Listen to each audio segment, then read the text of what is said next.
Hey everyone, it's Michael and Reuben from Bullion Now, bullionnow.com.au, bringing you all the stuff that I said I'd never bring in. Again and again, we keep getting these things in that we're like, yeah, nah, never again. But you did kind of have a little asterisk next to this one. You weren't going to bring these in again if premiums remained where they were. Yeah. And have they come down? Is this the? They absolutely have. Yeah. So we did. I'm kind of lying slightly. We did actually bring one monster box. Oh, strike. We did actually bring one monster box in. What do you reckon, Rubes? 3-4 months ago? Yeah, a little while ago, whilst premiums were still high, we kind of went, hey, we haven't got them in. Everyone wanted to get one for their collection, so we paid the higher premium. And funnily enough, by the time they'd landed in Australia, the premium that the wholesalers were buying them back at was more than we paid and cost us to ship in the country. So I actually could have sold them back to the wholesalers in the States for more than I bought them from them about a month earlier. Yeah, it was a little bit ridiculous. It's just crazy, but the premiums for some reason, and I can't give you a good reason, but the premiums seem to have come back to something that almost resembles a reasonable price for US Eagles. It'd be expensive for anything else, but it's not a bad price for the US Eagles. So we jumped and we bought a few monster boxes worth. So we do have a few in.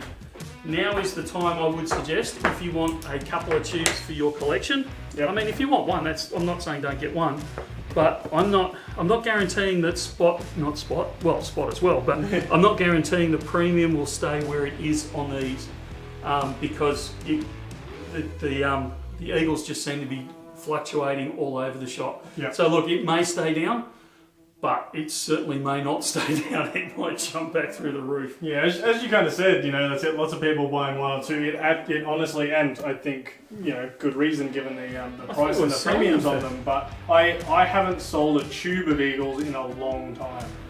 Plenty of tubes of other things, but to sell a whole tube of Eagles lately has just been ridiculous because people aren't stacking them as just a standard investment coin like they used to be a couple of years ago.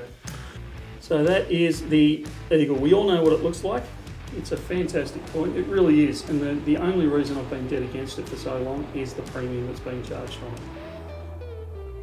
it. When you're paying $65-70 an ounce for them, that's collector premium, that's not stacking premium.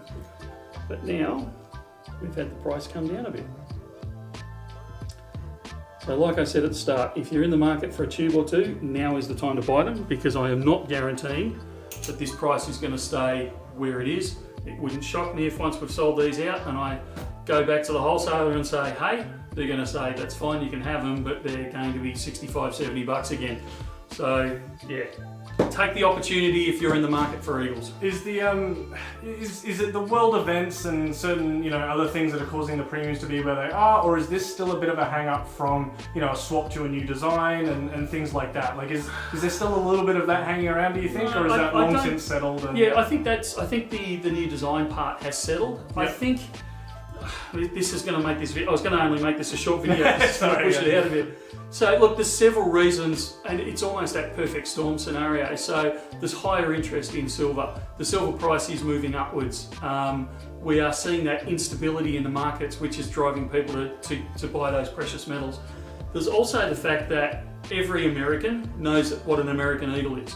And most of the world does, and if you want the comparison, it's the USD of silver. Yeah. So it's that standard go-to, particularly as a lot of YouTube educators are American, so it's their local product. So they say, the same as we say, get the kangaroo because it's produced in Australia, it's the Perth Mint, it's usually the cheapest thing available. In the States, until recently, the US Eagle has been the go-to in the US, it's the go-to, the cheapest in the US. That's obviously changed over the last couple of years, where I think the Canadian Maple is probably the cheapest thing going in there. Because everybody runs to the Eagle, it's driven huge demand. Of course, when you've got large demand, limited supply, it drives the price up, and that's what we've been in. I'm guessing that the demand has come off quite a bit, and I'd say also the supply has increased a bit, so they're able to bring those premiums back a bit. Whether they stay down is anyone's guess at the moment, but we snaffled a couple of thousand while we could at this price, and so we could make them available to you guys. and we'll see what happens for the 2024 Eagle, where that kind of lands. Good stuff. All right, thank you for that explanation. Sorry to drag you on a little bit longer than you were thinking. That's all right. But yeah, thanks very much. We will see you in the next video. Sounds good. See you soon.